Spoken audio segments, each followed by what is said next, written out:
morning. In light of yesterday's proceedings, I think there are a few things we need to discuss before we set foot back in the courtroom. Starting with your behavior. Rick's entire case hinges on proving that you are a violent and dangerous man. There is no need to help him drive that point home by showcasing your temper in front of the jury. So today, do us both a favor and keep your anger in check no matter what transpires. Do you know how hard it was to sit there while Rick attacked Elizabeth? Mm-hmm. Get used to it. Albeit in very poor taste, the district attorney's line of questioning was within the boundaries of the law. However, we may be able to regain some ground by calling Elizabeth back to the stand. No, I want you to leave Elizabeth alone.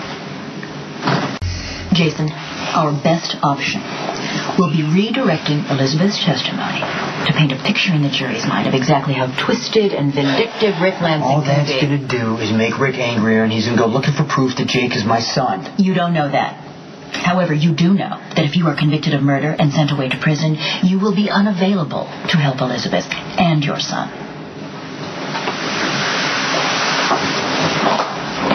Hey, what are you doing?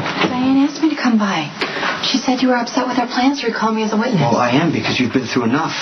Jason, if I didn't think I could handle it, I wouldn't have agreed. I know that you want to help me, and I appreciate that, but I'm not going to let Rick use you to get to me. I'm not afraid of Rick. He tore your life apart yesterday. You get back on that stand, Elizabeth, and he's going to hurt you even more. Just tell Diane that you don't want to do it. Look, I know you don't do this very well, but for once, try and be selfish, because the only thing that matters is getting you out of here.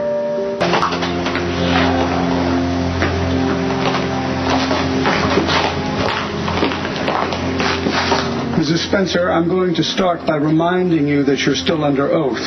Yes, Your Honor. You may proceed, Miss Miller. Thank you, Your Honor. Mrs. Spencer, could you please tell the court how long it's been since you and Mr. Lansing got divorced? About 4 years. And why did your marriage end? Objection, Your Honor. The dissolution of my marriage to the witness is of no relevance to these proceedings. I can assure this court it is extremely relevant. Overruled. But keep this line of questioning brief, Ms. Miller. The court has no interest in a history lesson. Certainly, Your Honor. Mrs. Spencer? Rick was obsessed with getting revenge against his brother. Brother. You are speaking of Michael Corinthos Jr., Jason Morgan's business partner, are you not? Yes. He proved again and again that revenge was more important than me or our marriage. Mm-hmm. After your marriage ended, did Mr. Lansing ever attempt to rekindle your relationship? Yes, but I wasn't interested. What were your feelings for him at the time? Nothing. I had moved on. Did you ever express this to your ex-husband? I did.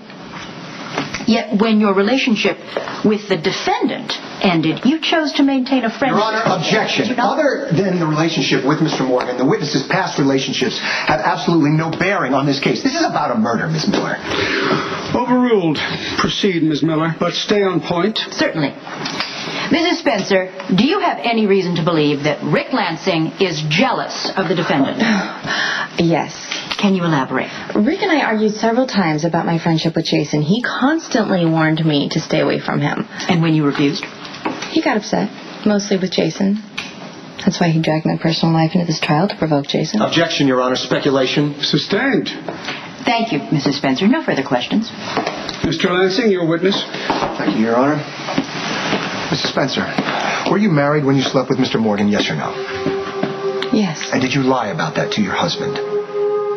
I kept it from him, yes. No further questions. You may step down, Mrs. Spencer.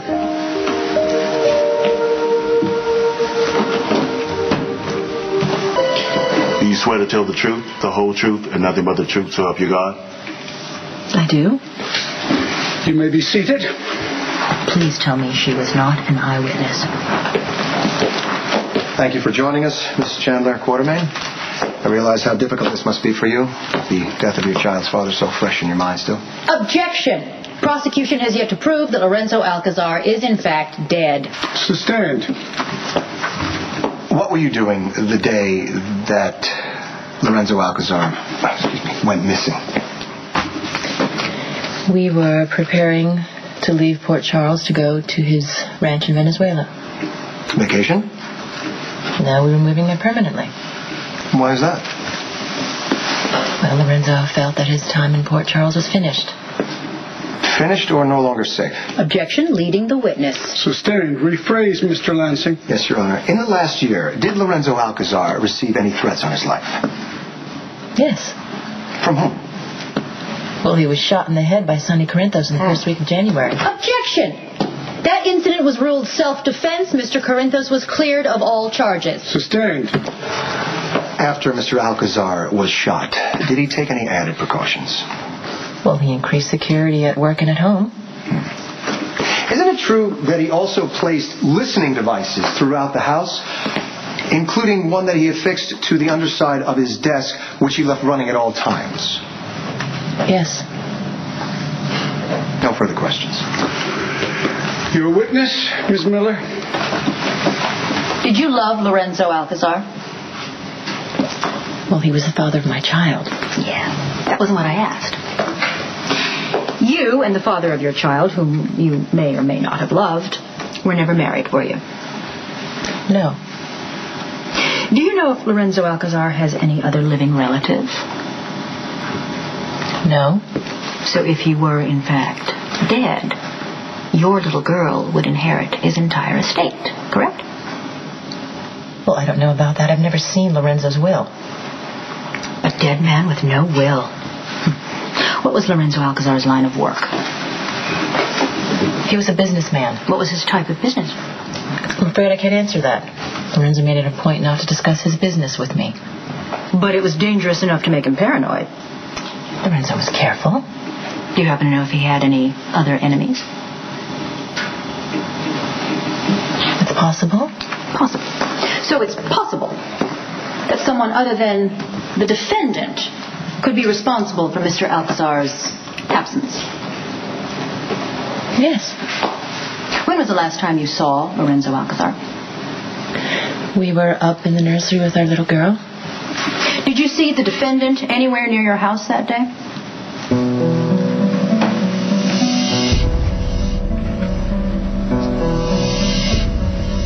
No. Did you hear or see any signs of a struggle, anything that may indicate foul play?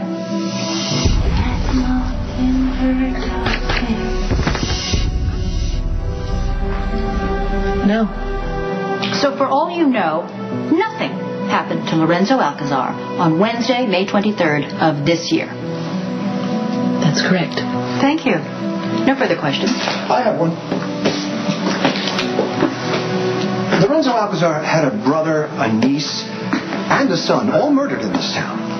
Now, do you honestly believe that he would vanish, leaving his last vestige of family behind? Objection. Supposition. I'll allow it. I'll ask the question again.